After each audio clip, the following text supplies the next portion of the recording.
This is Rhonda Brooks of Farm Journal Media, and I'm in Michigan this week at Corn College, and the session that I'm wanting to talk about right now is with Bill Bauer, owner of B&M Crop Consulting near Coldwater. And Bill, you were doing a session today on sifting out lime surprises. Tell me a little bit about what the takeaway messages were that you were trying to convey. One of the things we're trying to accomplish here at Corn College is talking about the differences between lime materials from different sources, either quarries or water treatment sources or even gypsum materials. So if we look at this display over here, we've got a high calcium lime, some dolomite lime, some water treatment lime, and a gypsum source.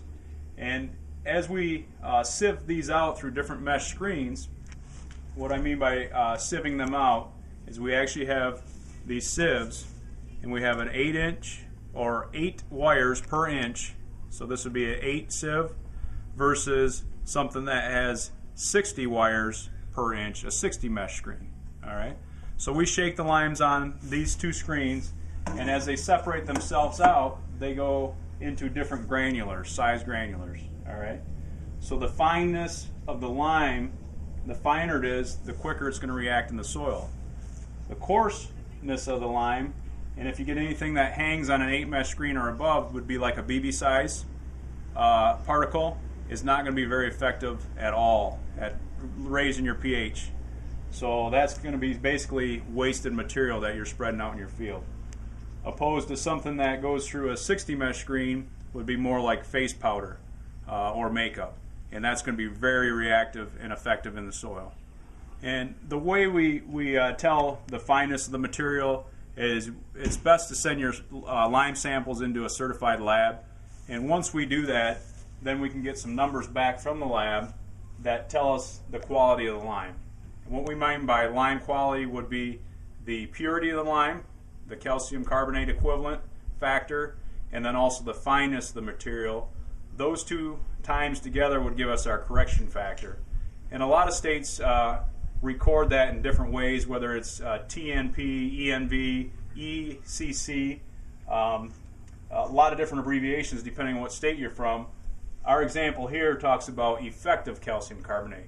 So this is our correction factor based on our state standard. And the state we're using for our lime sample was from Ohio. So there's no uniform standard across states? Unfortunately not. Every state has a little different way of reporting their standard, and they also, for instance, Indiana may use a different mesh screen than Ohio. Okay. So it just depends on what state you're from. Check into that standard. A lot of the states will have lime councils, or you can go on and find out what the standard is and what your correction factor is for lime sources in your area. But in this example, if our correction factor or effective calcium carbonate is a 63, according to our state standard of 67, then we got pretty good material, and we only need to spread 1.1 ton for every ton the lab tells us we have to spread to raise our pH from our soil test. Opposed to a material that's a 49 ECC, we got to spread 1.4 tons of lime from that quarry to equal 1 ton from what the lab's trying to tell us. So there's quite a difference as you start investigating lime sources across different states and materials. And if we're spreading something that's not going to break down very fast, we're not going to get the right pH in their soils and the environment for raising optimum yields. All right. Well, Bill, that's a great message, a couple of messages there for farmers to know about, and I appreciate your time. Thank you.